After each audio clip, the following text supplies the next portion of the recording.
We often think of things getting lost in translation. But back in 1995, a historian found something in translation that had been hiding in plain sight for 163 years. My name is Maria Lucia Garcia Palhares Burke, and I'm a research associate at the Center of Latin American Studies at the University of Cambridge. One of the people Palhares Burke has studied is Nísia Floresta, a Brazilian intellectual born in 1810. Nísia Floresta is claimed to be the first feminist in the country, and perhaps in South America. She certainly participated in the debates of the time about central issues such as women's education, women's rights, slavery. We know that Floresta had a difficult early life. She either entered freely or was forced into a short-lived marriage at age 13. And then, when she was 17, she suffered the loss of her father, who was murdered. She may have had some education, but was likely self-taught. Achieving a success that was not expected in a patriarchal and conservative country like Brazil. And Floresta was long associated with philosopher Mary Wollstonecraft, not just because of their similar stances on women's rights, but because of translation.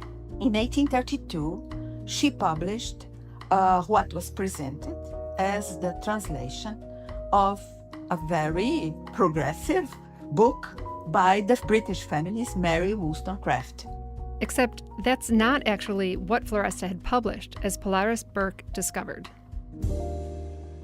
It all started with my interest in the circulation of ideas.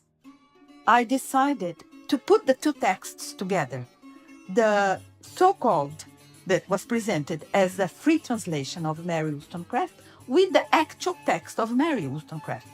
Palhares Burke wanted to see how they differed, because Floresta was believed to have made a loose translation of Wollstonecraft's Vindication of the Rights of Women.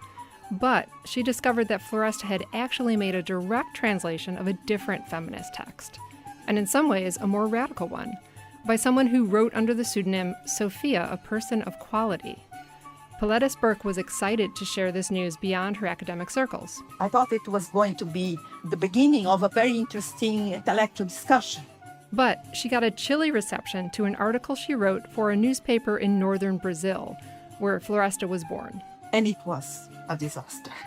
To my sadness, to my surprise, the Secretary of Culture of the Rio Grande do Norte wrote to the newspaper saying that I had offended her memory. What's worse, she says, is that even 30 years since her discovery, the idea that Floresta had translated Wollstonecraft is still being repeated, even by some Brazilian teachers. Plus, Palhares Burke thinks that narrow focus obscures Floresta's larger contributions to social discourse in post-colonial Brazil, such as the situation of the indigenous population, the African slaves, and republicanism. Floresta was also an educator and an author of many books of her own. She was outspoken and unconventional. We may never learn whether she knowingly deceived readers of her translation, but perhaps the bigger takeaway is that some things are unknowable.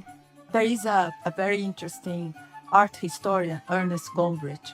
He says, history, both collective history and individual history, are like a Swiss cheese, full of holes, that the best research carried out by the best historians cannot really fill.